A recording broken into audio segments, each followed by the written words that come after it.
पिछले 2-3 दिनों से आप लगातार सुन रहे होंगे कि भारत में एयरलाइंस को धमकियां मिल रही हैं, चाहे वो एयर इंडिया हो, स्पाइस जेट हो या इंडिगो हो। सभी एयरलाइन कंपनीज को बॉम्ब थ्रेट्स मिल रहे हैं, जिससे बहुत से लोगों की जानें जा सकती हैं। और आज ही विस्तारा की एक फ्लाइट जो कि फ्रैंकफर्ट से मुंबई आ रही थी, उसकी भी इमरजेंसी लैंडिंग करानी पड़ी क्योंकि उसमें भी बॉम्ब थ्रेट आया था। पिछले 3 दिनों से 19 फ्लाइट्स को धमकियां मिल चुकी हैं। एयरलाइन से जितनी भी धमकियां आती हैं, उन सारी धमकियों को बहुत ही सीरियस लिया जाता है। इसी वजह से अथॉरिटीज ने इन्वेस्टिगेशन स्टार्ट कर दिया है। हमारे जो सिविल एविएशन मिनिस्टर हैं के राम मोहन नायडू जी, उन्होंने बोला है कि इन्फोर्समेंट एजेंसीज एक्टिवली परस्यू कर रही हैं ये मॉनिटर करने में कि इन सारी धमकियों के पीछे कौन है। इन धमकियों की शुरुआत होती है मंडे से 14 अक्टूबर को और ये आज सुबह तक कंटिन्यू रहती है, जिसमें से टोटल 19 फ्लाइट्स अफेक्ट हुई हैं, चाहे वो डोमेस्टिक हो या इंटरनेशनल। मंडे को यानी कि 14 अक्टूबर को 3 फ्लाइट्स को धमकियां मिलती हैं, जिसमें से एयर इंडिया की फ्लाइट जो मुंबई से न्यूयॉर्क जा रही थी, इंडिगो की फ्लाइट मुंबई से जेदा,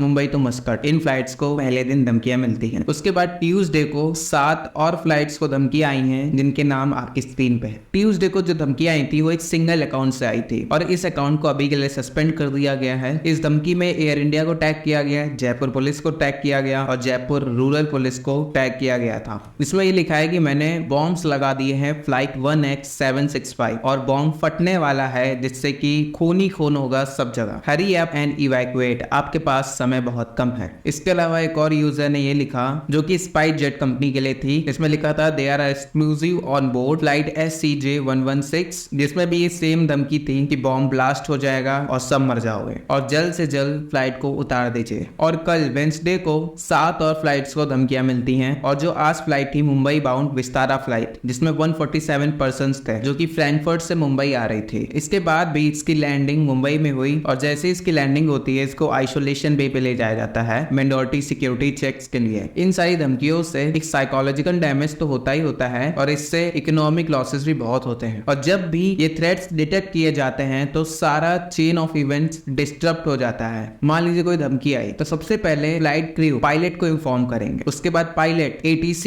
एयर ट्रैफिक कंट्रोलर को इन्फॉर्म करेंगे, उसके बाद air traffic controller airport authorities को इन्फॉर्म करते हैं, तुरंत बाद ही airport security officials, bomb disposal squad, sniper dogs, ये सब लेकर रनवे के पास पहुंचते हैं। और जब भी प्लेन लैंड होता है सारे पैसेंजर्स को उतारा जाता है, साथ ही उनका लगेज भी उतारा जाता है स्क्रीनिंग के लिए और इस पूरे प्रोसेस में 3 से 4 घंटे लगते हैं। इन सब चीजों से इकोनॉमिक लॉसेस इसलिए होता है क्योंकि एक एयरक्राफ्ट वो दिन में 6 सेक्टर्स को पूरा करता है। अगर कोई फ्लाइट मुंबई से दिल्ली जा रही है, इसका मतलब ये नहीं है कि वो एक दिन में सिर्फ मुंबई से दिल्ली जाएगी। उसके अलावा उसके और भी शेड्यूल होते हैं, जैसे कि मुंबई से दिल्ली, दिल्ली से चेन्नई, फिर चेन्नई से मुंबई, ऐसे वो दिन भर में 6 सेक्टर्स को कवर करती है। और अगर मॉर्निंग में पहले ही फ्लाइट डिले हो जाएगी, उसकी वजह से बाकी की भी 5 फ्लाइट डिले हो जाएंगी और इन डिलेस की वजह से एयरलाइंस पे बहुत बुरा असर पड़ता है। एक 17 साल का लड़का और उसके जो पिता हैं, दोनों को अरेस्ट किया गया है छत्तीसगढ़ के राजनंद गांव से। पुलिस का कहना है कि जो धमकियां आई हैं, इनमें से कुछ धमकी इस लड़के के द्वारा दी गई है और जिसका कारण बस इतना सा था कि इसका एक दोस्त था जिसके लिए अपने दोस्त के नाम का एक ट्विटर अकाउंट बनाता है, वहां से धमकी देने लगता है ताकि वो अपने दोस्त को फंसा सके और वो भी सिर्फ 3 लाख रुपए के लिए। इन्होंने मिलके सिर्फ 4 फ्लाइट्स को धमकी दी थी और ये टोटल फ्लाइट्स हैं 19, लेकिन जो बाकी की फ्लाइट्स की धमकियां हैं वो अब्रॉड से आ रही हैं और ये अभी तक किसी को नहीं पता कि ये धमकियां किस देश से आ रही हैं। धन्यवाद।